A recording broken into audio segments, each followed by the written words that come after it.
Right now, you are moving faster than a bullet. You don't feel it. You never have. Your coffee cup sits still. Your chair doesn't slide across the floor.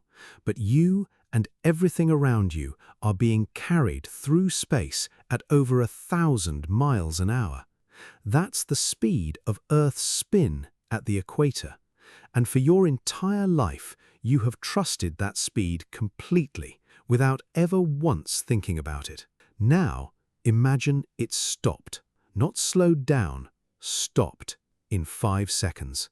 What would actually happen to your body, your city, your planet? The real answer is far stranger and far more violent than anything a disaster movie has shown you. Start with what you're standing on.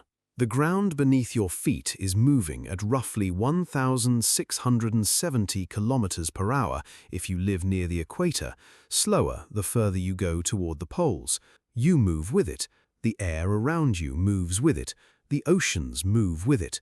Everything is locked together in one shared motion, and your body has never had to fight against that motion because it's never had a reason to. Physics has a name for what keeps you moving even when something around you suddenly changes speed. It's called inertia. Simply put, objects in motion want to stay in motion. Your body, moving at 1,670 kilometers per hour, would want to keep going at 1,670 kilometers per hour, even if the ground underneath you didn't.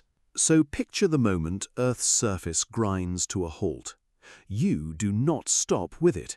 You keep moving at the same brutal speed you were already traveling, except now there's nothing beneath you moving at that speed to carry you gently along. You'd be launched eastward, faster than any hurricane, faster than most military jets, and you would not survive the impact. But you wouldn't be alone in that violence. The atmosphere itself, all of it, would keep moving too. Air doesn't stop just because rock does. Geophysicist Bruce Buffett, who has spent years studying how Earth's core and mantle interact, has shown just how tightly coupled the planet's internal layers are, and how disruptive it becomes when one layer moves independently of another. Now scale that idea up to the entire atmosphere sliding across a suddenly frozen surface.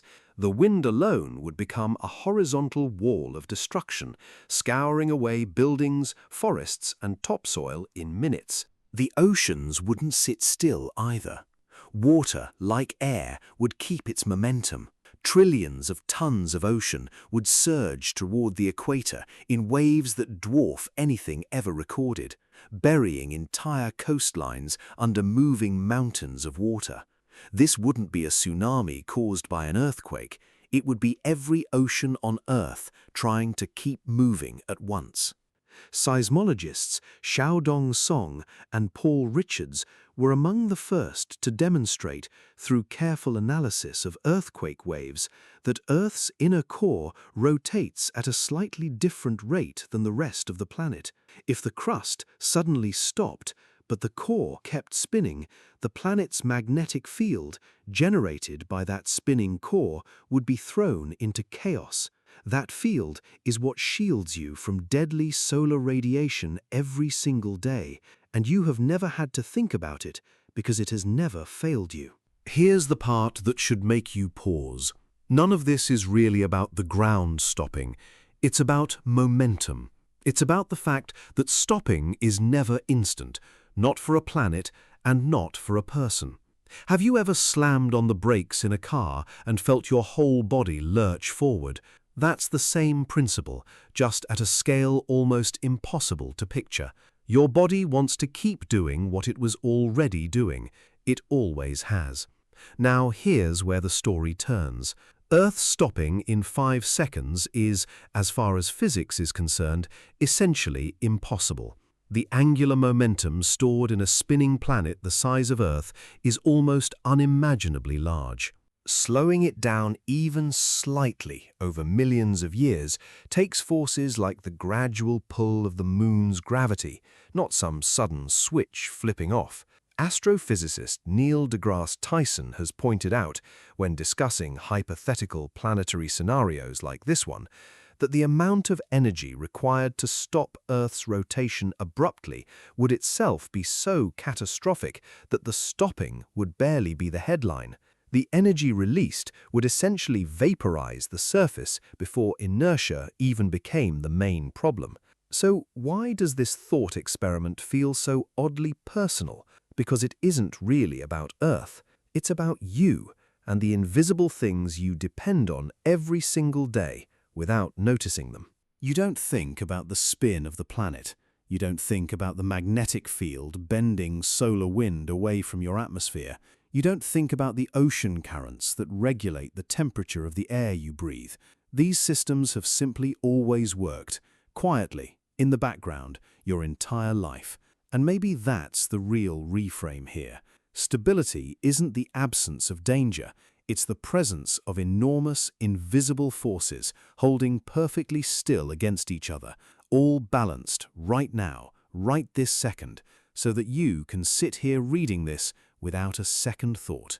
Think about how often you take stillness for granted in smaller ways too. Your job feels stable until it isn't. Your health feels permanent until it isn't. A relationship feels solid until momentum shifts somewhere you weren't watching. Humans are remarkably good at forgetting the invisible forces holding their world together, right up until those forces change. That's what makes this hypothetical worth sitting with, not because Earth is actually going to stop spinning. It isn't, but because somewhere in your life right now, something is moving at a speed you've stopped noticing, carrying you forward the same way the planet carries you forward, silently, constantly, without asking for your attention. Maybe it's a habit. Maybe it's a belief you've held so long you forgot it was ever a choice. Maybe it's a version of yourself you've been running on for years without checking if it's still true. The planet beneath you has never asked you to notice its spin.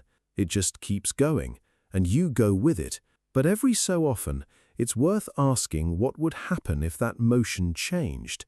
Not because you're waiting for disaster, but because understanding the forces that quietly carry you is the only way to notice when they shift.